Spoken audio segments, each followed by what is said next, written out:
New question, subjective type का question है बच्चों।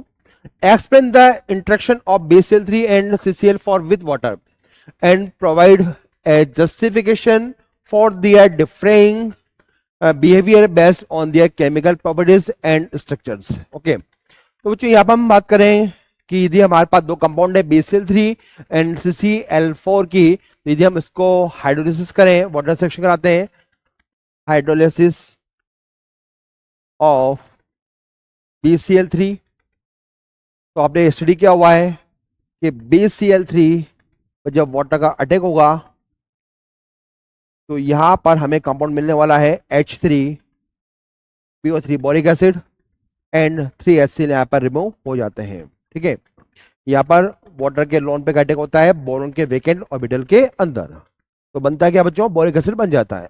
नेक्स्ट, यदि हम सेकंड बात करें,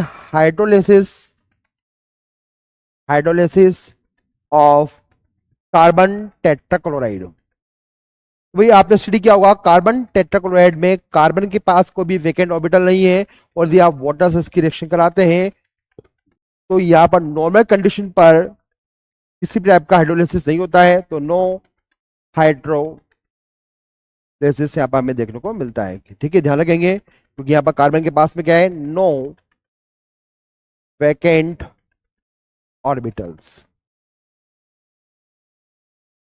तो भाई कार्बन के पास वेकेंट ऑर्बिटल नहीं है, इसलिए वो वाटर का लोन पे गेन नहीं कर पाएगा, एक्सेप्ट नहीं कर पाएगा और उसका हाइड्रोलिसिस नॉर्मल कंडीशन पे कभी भी नहीं हो पाएगा। ओके, तो भाई हमने यहाँ पर दोनों के हाइड्रोलिसिस की प्रॉपर्टी को स्टडी किया।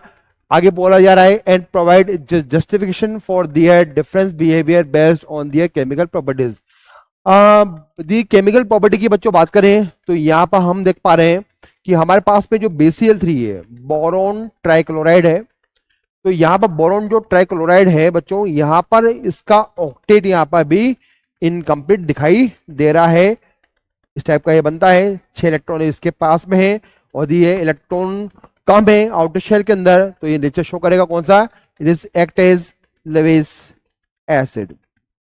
और जब हम इसकी स्टडी करें कार्बन टेट्राक्लोराइड की, CCl4 की, तो CCl4 में यहाँ पर 4 बॉन्ड है, मींस इसके आउटर शेल में 8 इलेक्ट्रॉन हमें दिखाई दे रहे हैं। तो ये बच्चों क्या है, ये यहाँ पर लुईस एसिड के फॉर्म में एक्ट नहीं करेगा, ये एक नॉर्मल कंपाउंड की तरह बिहेव करता है, तो ये नॉर्मल कंपाउंड बन जाएगा। ओके, तो स्ट्रक्चर भी हमने यहाँ पर, प्रॉपर्टी हमने यहाँ पर डिस्कस कर लिया कि नॉर्मल कंपाउंड है जबकि वो लुईस एसिड है। तो यहाँ पर हमने इस क्वेश्चन के अंदर जो यूज किया है कॉन्सेप्ट को, वो कौन सा यूज किया, जनरल